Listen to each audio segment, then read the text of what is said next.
Өлөрдө кетпейби? Алас мырза, эми баягы бөдөнөнү сойсо да касапчы сойсун деген сөз бар го.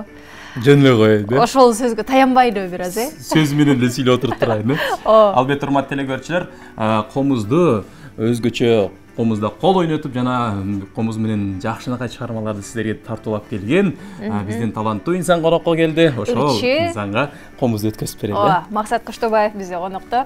Кош келиңиз. Кош келипсиз. Мантаңыздар менен. Комузду өзүңүзгө берели.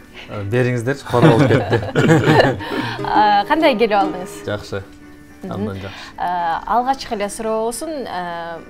Сиздин жүрөк сыры деген ырыңызды көпчүлүк жакшы билет, Ошол ыр эмне болуп жаралган ошол туурасында айтып берсеңиз, анткени көпчүлүк мына ушул ырды биздин телеканалдан суранып да калышат дегендей.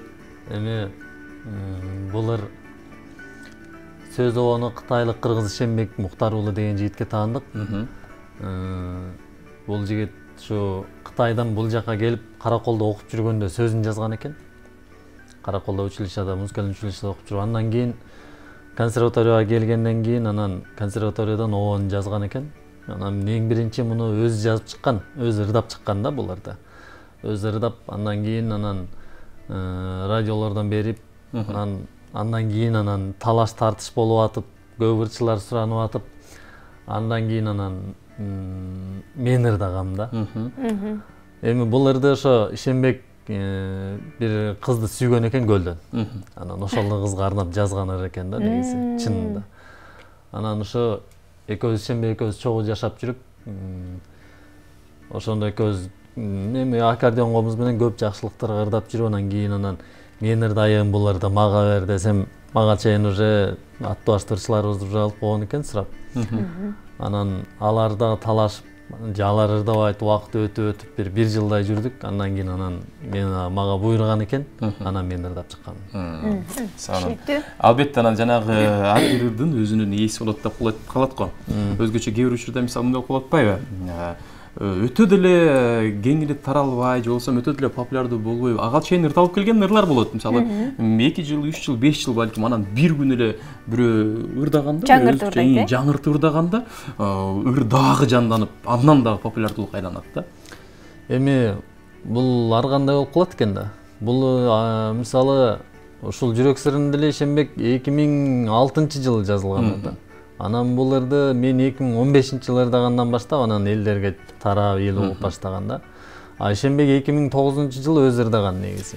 Анан анчалык эле чыкпай жүрүп, мына убакыт өтүп чыгып атпайбы. Бул эми мен кандай түшүнөм, бул ырлардын кийин популярдуу болушуна ушу ырдын биринчи сөз обонуна аткаруучу төп келгенден кийин анан аранжировка деп коебуз го, ошол аранжировкасы бардык жагынан төп келсе, анан элге жакшы тарайт го деген ойдомун. Мисалы, жүрөк менен ырдалыш керек, Эми жүрөк менен ырдалып, жакшы маанай менен, жакшы бир деңгээлде ырдаса, ошондо жакшы элге жетет го деп. Сиз мисалы кантип карайсыз? Кээ бир учурлар өздөрү жаш, балалуу боло элек, бирок анан балам деп ырдап чыгалат го, мисалы. Ал эми баягы баланы өзү жүрөгү менен сүйүп көрө элек. Анын жан дүйнөсүндө балага болгон сүйүү жок, бирок эмнегедир ырдаганда бир аз окшошпогондой сезиле берет. Катуу суроо болду бул. Эми ар ким ар кандай да, ар кандай түшүнөт. Ырчынын баары эле балким ошол бала жөнүндөгү ыр ошол ырчыга аябай жагып калгандыр да. Анан ошол себептен ырдап аткан болушу. Балким баласы барлардан да кыйын аткарып аткандыр ал. Эми аткарган чеберчилиги жөнүндө эчтеке айтпай туралык. Болгону эмне үчүн ырдап аткан деген мааниге бул ошо бала жөнүндө абдан жакшы жаккандар да, жакса керек. Ошол себептен аткарып аткандар. Мисалы, баягы ошол нерсени айтып кетем да, баягы дайым айтып жүрөм. Гүлнара Кахарова, Батырен деп аталат. Баланы кимдир сүйбөгөн деп ырдап атса, кудум эле өзүнө жарашкандай болуп ырдайт. Аны ошол элерде балким башка бирөө ырдаса, бир аз башкачараак болмок, Анда азыр мындай кылбайлы, ошол сиз баягы жүрөк сыры деген ырыңыздан бир телекөрүүчүлөрүбүзгө бир тартып аласыңыз. Ал ырды аткарбай кетпесеңиз болбой. Ардактуу телекөрүүчүлөр, бүгүн бизде конокто Максат Кыштообаев бар. Демек, суроолор пайда болгон болсо, ада байланышка чыксаңыздар болот. 56 76 72 номери аркылуу. келиңиздер анда жакшы болот. Жалпы YouTube каналынын көрүүчүлөрүнө, көрөрмандарына арнап сөз обон Ишенбек Муктар уулуна таандык жүрөк сыр деген ырды баардап берейин.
Бали кол чабалы.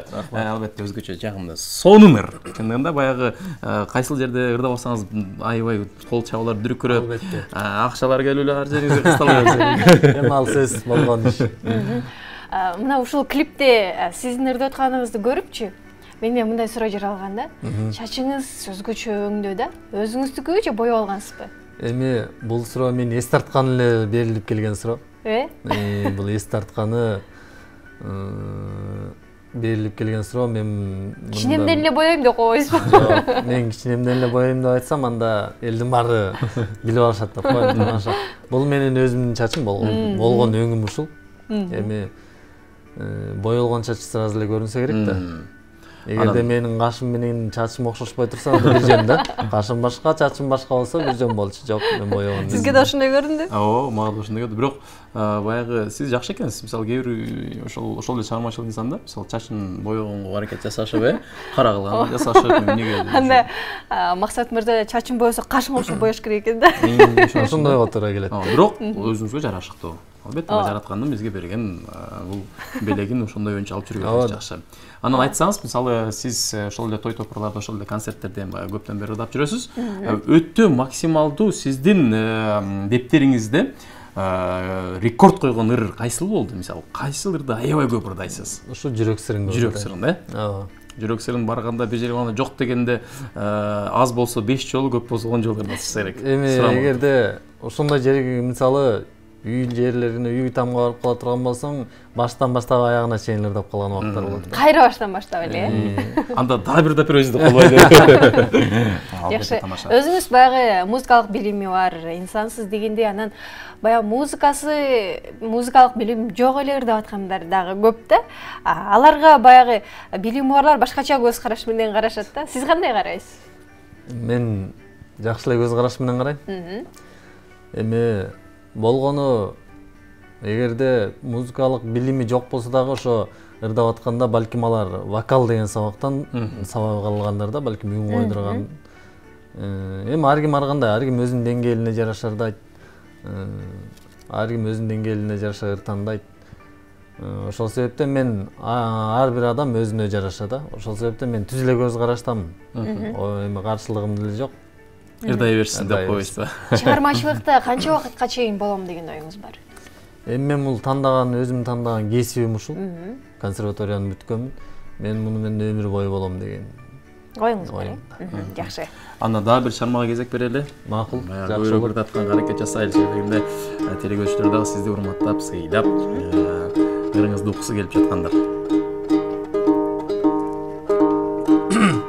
Эми эски жакшы бир чыгармалардан бирди аткарып берейин. Жакшы болот.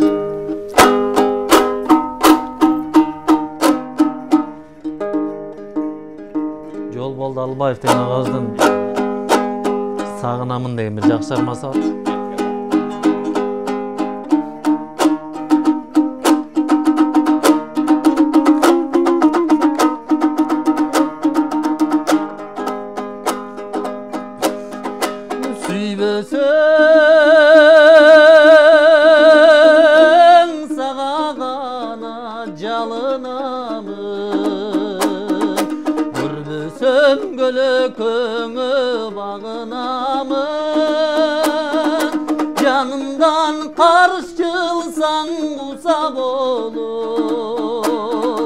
Kayrale görgüm gelip sağınamın Yanımdan karşılsan uzak olup Erte geç yolun kara vazargamın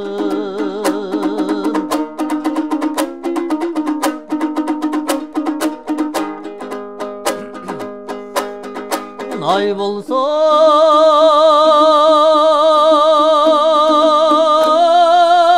ak buluttun aralagan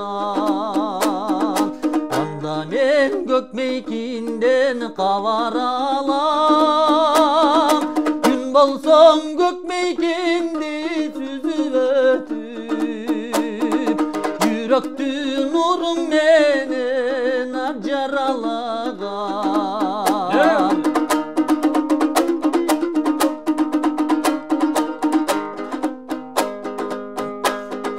Çınında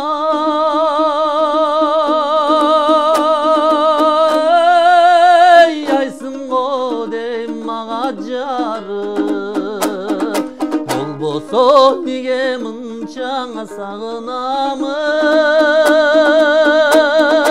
Kokustan tarınsan da içim tütөй Kayrale görgüm gelip sağınamın Kokustan tarınsan da içim tütөй Kayrale görgüm gelip azargamın Kayrale görgüm gelip sağınamın Bale. Bana geldi. Sağınamın деп калдыңыз. Үй бүлө тууралуу сүйлөшөлү. Сагынчу жарыңыз барбы, бала чака деген? Жакшы болот, бар. Келинчегим бар, бир балам бар. Балам азыр 1 жаштан өтүп калды. Келинчегиңиз кайсыл кесиптин ээси? Келинчегим да журналистика бөлүмүн аяктаган, Улуттук университетте. Азыр декреттен ошо үйдө бала менен. Каяктан болот деп ойлойсуз? Казармандан болот. Жакшы, сизге ыраазычылык билдирели. Келип бергендигиңиз үчүн, жакшы чыгармаларды аткарып, маек куруп бергендигиңиз үчүн дагы да болсо келип туруңуз, эшигиңиз ачык. Рахмат. Урматтуу телекөрүүчүлөр, бизде конокто өзгөчө таланттын ээси Максат Кыштабаев болду. Ал эми биз программабызды алдыга көздөй улайбыз. Кеттик.